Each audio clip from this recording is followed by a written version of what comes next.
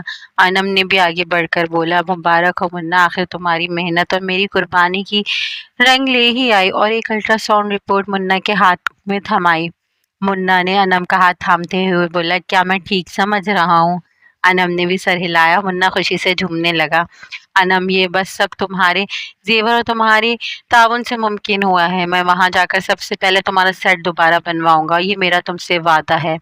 اور اس خوشی کے ساتھ مگر گھر میں جدائی کا احساس بھی غالب آنے لگا، کیونکہ منا کو صرف 2 دن کے بعد اب ترکی کی پرواز پکڑنی تھی، اور انم کے سر پر اب گھر کی اور آنے والے نئے مہمان کی تمام تر ذمہ داریاں آنے والی تھیں۔ وہ دن آ ہی گیا جب منا کو ملک سے باہر جا کر سخت محنت سے اپنے خاندان کی تقدیر بدلنی تھی۔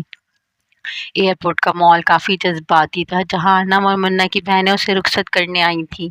انم کا دل تو جیسے اندر سے کوئی جکڑ رہا تھا، لیکن وہ اپنے جذبات پر بڑی مشکل سے ضبط قائم کیے ہوئے مسکرانے کی کوشش کر رہی تھی۔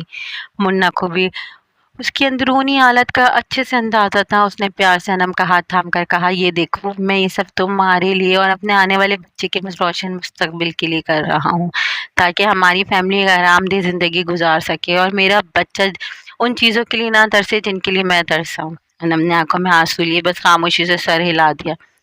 آخرکار منا نے سب پر ایک آخری محبت بھری نظر ڈالی اور دعاؤں کے سائے میں اندر روانہ ہو گیا۔ سب لوگ ابھی وہیں انتظار گاہ میں ہی بیٹھے تھے کہ عرشی چائے لے کر آئی، اور تمام گھر والے چائے پیتے ہوئے باتوں میں مصروف ہو گئے۔ ابھی وہ غم اور امید کے ملے جلے احساس میں ہی تھے کہ اچانک انم کے فون پہ منا کی کال آئی۔ دوسری طرف منا کی آواز میں خوف اور گھبراہٹ صاف نظر آ رہی تھی۔ اس نے بمشکل بتایا کہ امیگریشن والوں نے اسے روک لیا اور دعویٰ کر رہے ہیں کہ اس کے سامان سے کچھ نشہ آور اشیاء برآمد ہوئی ہیں، جس کے باعث اینٹی نارکوٹکس والے اسے اپنے ساتھ لیے جا رہے ہیں۔ یہ دل دہلانے والی خبر سنتے ہی انم کے تو پاؤں تلے زمین نکل گئی، اور شدید صدمے کے مارے اس کے الفاظ گلے میں ہی اٹک کے رہ گئے۔ اس مصیبت نے تو تمام گھر والوں کو ہلا کر رکھ دیا۔ ہر طرف طوفان کی سی کیفیت تھی۔ تمام گھر والے سر جوڑ کر بیٹھے اور پھر فوری طور پر ایک نامور وکیل سے مل کر منا کی ضمانت کی بات کی، لیکن وکیل نے معائنے کے بعد صاف کہہ دیا تھا کہ پورے کیس میں ضمانت کا خرچہ کم از کم 2 لاکھ روپے آئے گا۔ آپ کل تک رقم کا بندوبست کر کے لائیں تاکہ میں اپنے کاغذات تیار کر سکوں۔ انم کے پاس تو اب 1 روپیہ بھی نہیں بچا تھا۔ اپنی ساری جمع پونجی اور زیور تو وہ پہلے ہی منا کے ویزے اور ٹکٹ پر لگا چکی تھی، اب وہ اتنی بڑی رقم کہاں سے لاتی؟ گھر میں اب صرف ایک سونے کی چین ہی بچی تھی، جسے دیکھ کر اماں نے بھی بنا کسی ہچکچاہٹ اور کہ اپنے کانوں کے سونے کے بندے اتار کر انم کی طرف بڑھا دیے اور بولی کہ یہ بھی بیچ دو۔ مگر ان تمام چیزوں کے باوجود رقم اب بھی کم پڑ رہی تھی۔ مجبوری کے عالم نے انم نے اپنی دونوں نندوں سے بات کی تو وہ بھی بھائی کی محبت میں بغیر کوئی تاخیر کیے فوراً پیسے لے کر گھر پہنچ گئیں۔ انم نے اپنے والد کو ساتھ لیا اور وکیل کو رقم دے کر منا کی ضمانت کا عمل شروع کروایا۔ ٹھیک 1 ہفتے کی تگ و دود کے بعد جب منا جیل سے باہر آیا تو اس کی حالت انتہائی قابل رحم ہو چکی تھی۔ وہ خوف اور صدمے کے مارے بہکی بہکی باتیں کر رہا تھا اور اپنے ہوش میں ہی نہیں تھا۔ انم منا کا یہ حال دیکھ کر تو خون کے آنسو ہی رو رہی تھی اور یہی سوچ رہی تھی آخر ان کی کس کی نظر ان کے ہنستے بستے گھر کو کھا گئی۔ انم کا بس نہیں چل رہا تھا کہ وہ کیا کرے اور کہاں جائے۔ ایک طرف گھر کے مسلسل بگڑتے ہوئے حالات، دوسری طرف اس کی اپنی ناگفتہ حالت۔ اب تو اس کی ڈیلیوری کے دن بھی بالکل قریب آ گئے تھے۔ اسپتال کے اخراجات کے لیے تو 1 روپیہ بھی نہیں تھا۔ حد تو یہ تھی کہ وہ آنے والے بچے کے لیے چند کپڑے تک نہ خرید سکی۔ مجبور ہو کر اس نے ایک خیراتی اسپتال کا رخ کیا اور منا کو ساتھ لے کے وہاں نام درج کروانے پہنچی، جہاں مریضوں کی لمبی لمبی قطاریں تھیں اور کوئی بھی ڈاکٹر سیدھے منہ بات کرنے کو تیار نہ تھا۔ لیکن بڑی جدوجہد اور ذلت کے بعد آخرکار اسپتال میں رجسٹر ہو ہی گئی۔ واپسی کے راستے میں اس نے سوچ لیا تھا کہ وہ ایسی ذلت بھری زندگیاں مزید نہیں جی سکتی، اس لیے اس نے فوراً ہمت کر کے 1 2 اسکولوں میں نوکری کے لیے درخواستیں جمع کروائیں۔ لیکن جب وہ انٹرویو کے لیے گئی تو پرنسپل نے تو اس کی 9 ماہ کی حالت دیکھ کر ہمدردی سے اسے فی الحال گھر پہ آرام کرنے کا مشورہ دیا، جس پر انم کو مزید اپنی پھوٹی قسمت پر رونے کے بجائے ہنسی آنے لگی۔ گھر واپس آ کر دیکھا تو منا حسب معمول سو رہا تھا۔ شام کو جب وہ سو کر اٹھا تو انم کا تو جواب دے گیا۔ اس نے منا کی خوب کلاس لیتے ہوئے کہا کہ منا تم باپ بننے والے ہو، کچھ تو شرم کرو، اب تو اخراجات اور زیادہ بڑھنے والے ہیں۔ اگر تم یوں ہی دن رات سوئے رہتے کچھ کام دھندہ نہیں کرتے ہو تو بتاؤ کیسے چلے گا؟ منا نے خالی خالی نظروں سے انم کو دیکھا اور خود کلامی کے انداز میں بولا، اچھا میں باپ بننے والا ہوں؟ اچھا تم ایک کام کرو، جلدی سے نا میرا بیگ تیار کر دو، میرا ویزا آ گیا ہے، میں ترکی جا رہا ہوں، میں تمہیں وہاں سے بہت سارے پیسے بھیجوں گا، تم بالکل فکر مت کرو۔